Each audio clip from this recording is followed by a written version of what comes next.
أعوذ بالله من الشيطان الرجيم. بسم الله الرحمن الرحيم. ياسين والقرآن الحكيم إنك لمن المرسلين على صراط مستقيم تنزيل العزيز الرحيم لتنذر قوما ما أنذر آباؤهم فهم غافلون لقد حق القول على أكثرهم فهم لا يؤمنون إنا جعلنا في أعناقهم أغلالا فهي إلى الأذقان فهم مقمحون وجعلنا من بين أيديهم سدا ومن خلفهم سدا فأغشيناهم فهم لا يبصرون وسواء عليهم أأنذرتهم أم لم تنذرهم لا يؤمنون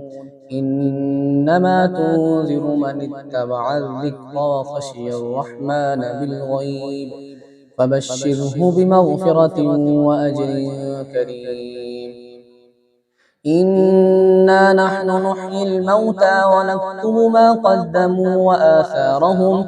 وكل شيء أحصيناه في إمام مبين واضرب لهم مثلا أصحاب القرية إذ جاءها المرسلون إذ أرسلنا إليهم اثنين فكذبوهما فعززنا بثالث فقالوا إنا إليكم مرسلون قالوا ما أنتم إلا بشر مثلنا وما أنزل الرحمن من شيء إن أنتم إلا تكذبون قالوا ربنا يعلم إنا إليكم لمرسلون وما علينا إلا البلاغ المبين قالوا إنا تطيرنا بكم لئن لم تنتهوا لنرجمنكم وليمسنكم منا عذاب أليم قالوا طائركم معكم أئن ذكرتم بل أنتم قوم مسرفون وجاء من أقصى المدينة رجل يسعى قال يا قوم اتبعوا المرسلين اتبعوا من لا يسألكم أجرا وهم مهتدون وما لي لا أعبد الذي فطرني وإليه ترجعون أأتخذ من دونه آلهة إن يردني الرحمن بضر لا تغن عني شفاعتهم شيئا ولا ينقذون إني إذا لفي ضلال مبين إني آمنت بربكم فاسمعون قيل ادخل الجنة قال يا ليت قومي يعلمون بما غفر لي ربي وجعلني من المكرمين وما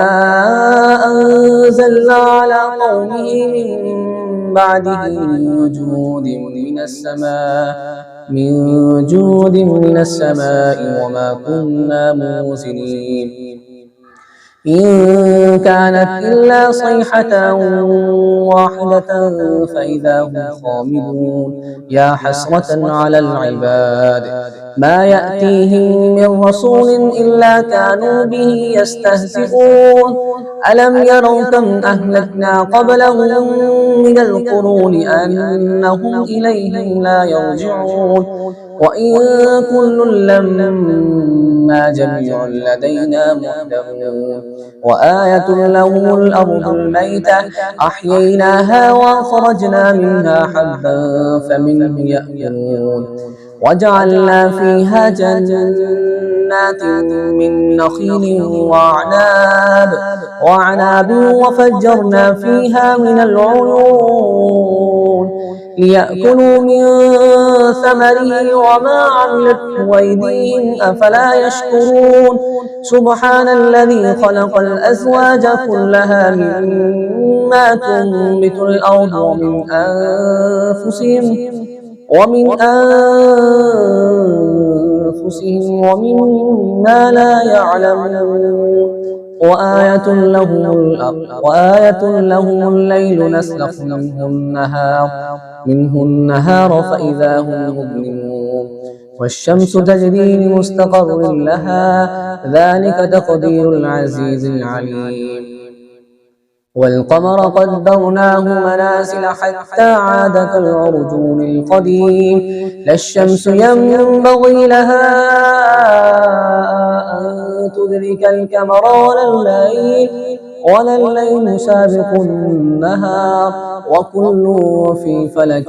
يسبحون وآية لهم أنا حملنا ذريتهم في الفلك المشحون وخلقنا لهم من مثله ما يركبون وإن نشأ نغرقهم فلا صريخ لهم ولا هم ينقذون إلا رحمة منا ومتاعا إلى حين وإذا قيل لهم اتقوا ما بين أيديكم وما خلفكم لعلكم ترحمون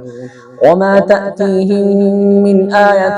من آيات ربهم إلا كانوا عنها معرضين وإذا قيل لهم أنفقوا مما رزقكم الله قال الذين كفروا للذين آمنوا أنطعم من لو يشاء الله أطعمه إن أنتم إلا في ضلال مبين ويقولون متى هذا الوعد إن كنتم صادقين ما ينظرون إلا صيحة واحدة تأخذهم وهم يخصمون فلا يستطيعون توصية ولا إلى أهلهم يرجعون ونفخ في الصور فإذا هم من الأجداث إلى ربهم ينسلون قالوا يا ويلنا من بعثنا من مرقدنا هذا ما وعد الرحمن وصدق المرسلون إن كانت إلا صيحة واحدة فإذا هم جميع لدينا محضرون فاليوم لا تظلم نفس شيئا ولا تجزون إلا ما كنتم تعملون إن أصحاب الجنة اليوم في شغل فاكهون هم وأزواجهم في ظلال على الأرائك متكئون لهم فيها فاكهة ولهم ما يدعون سلام قولا من رب رحيم وامتازوا اليوم أيها المجرمون ألم أعهد إليكم يا بني آدم ألا تعبدوا الشيطان إنه لكم عدو مبين وأن اعبدوني هذا صراط مستقيم ولقد أضل منكم جبلا كثيرا أفلم تكونوا تعقلون هذه جهنم التي كنتم توعدون اصلوها اليوم بما كنتم تكفرون اليوم نختم على أفواههم وتكلمنا أيديهم وتشهد أرجلهم بما كانوا يكسبون ولو نشاء لطمسنا على أعينهم فاستبقوا الصراط فأنى يبصرون ولو نشاء لمسخناهم على مكانتهم فما استطاعوا مضيا ولا يرجعون ومن نعمره ننكسه في الخلق أفلا يعقلون وما علمناه الشعر وما ينبغي له إن هو إلا ذكر وقرآن مبين لينذر من كان حيا ويحق القول على الكافرين أولم يروا أنا خلقنا لهم مما عملت أيدينا أنعاما فهم لها مالكون وظللناها لهم فمنها ركوبهم ومنها يأكلون ولهم فيها منافع ومشارب أفلا يشكرون واتخذوا من دون الله آلهة لعلهم ينصرون لا يستطيعون نصرهم وهم لهم جند محضرون فلا يحزنك قولهم إنا نعلم ما يسرون وما يعلنون أولم ير الإنسان أنا خلقناه من نطفة فإذا هو خصيم مبين وضرب لنا مثلا ونسي خلقه قال من يحيي العظام وهي رميم قل يحييها الذي أنشأها أول مرة وهو بكل خلق عليم الذي جعل لكم من الشجر الأخضر نارا فإذا أنتم منه توقدون أوليس الذي خلق السماوات والأرض بقادر على أن يخلق مثلهم بلى وهو الخلاق العليم إنما أمره إذا أراد شيئا أن يقول له كن فيكون فسبحان الذي بيده ملكوت كل شيء وإليه ترجعون صدق الله العلي العظيم.